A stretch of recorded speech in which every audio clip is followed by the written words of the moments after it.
What life lessons and skills do you think students actually need, and how do high schools provide those? So there's a whole bunch of skills, and critical thinking, but I'm going to focus just on one that I think everybody should really walk away from school with, because you're going to need it in the real world, and that's the ability to collaborate and to work with other people.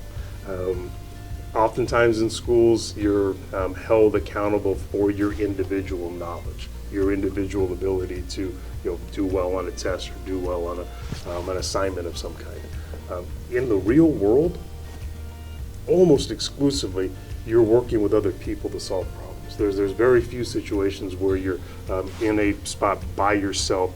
You have to solve a problem yourself, from time to time. So the individual determination and the skills you're learning in class, those things will serve you well. But I think the number one skill you walk away from is the ability to collaborate and work effectively with other people. I think if you can do that, you can be successful. About student voice, who can we talk to in order to make a change, even if it's not on our own campus, and how can those people bring messages higher up into the district level and not just at a school level? So there's lots of mechanisms for being able to do that.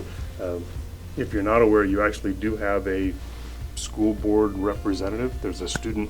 Isabella is the third person to sit in that chair, and so she literally represents students. She gives that student perspective at the board, but she would certainly be somebody to be able to contact about things that you were interested in district-wide.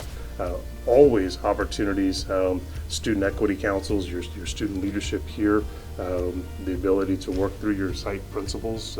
There's kids across this district that make impacts well beyond the district, and they start nonprofit organizations and have impacts across the world. So there's really just a wide variety of opportunities for kids to be able to have impact.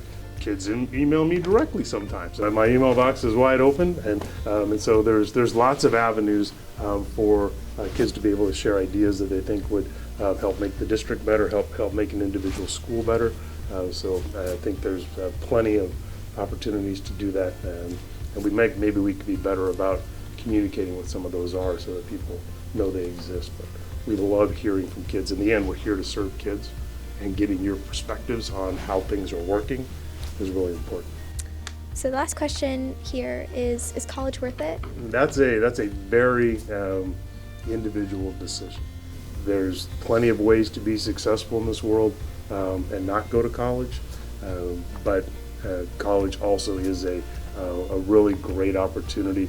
It is really the first time for kids to actually get exposed to the bigger world. Sometimes we're pretty isolated within the geographic area and the number of people that we come in contact with, and oftentimes those folks have very similar ideas. But when you get to college, one of the advantages of college is you do get exposed to a wide variety of people. But that exact same thing also happens in the world of work. So if somebody does some type of other training and goes directly into a career, one of the things you're going to find very quickly is that you get exposed to a wide variety of people. So there's obviously plenty of statistics that will show folks that have college degrees have longer life expectancies and lots of other advantages for doing it. But again, lots of options out there, more options than there've ever been, and you just got to find the right fit for you. Scoop with the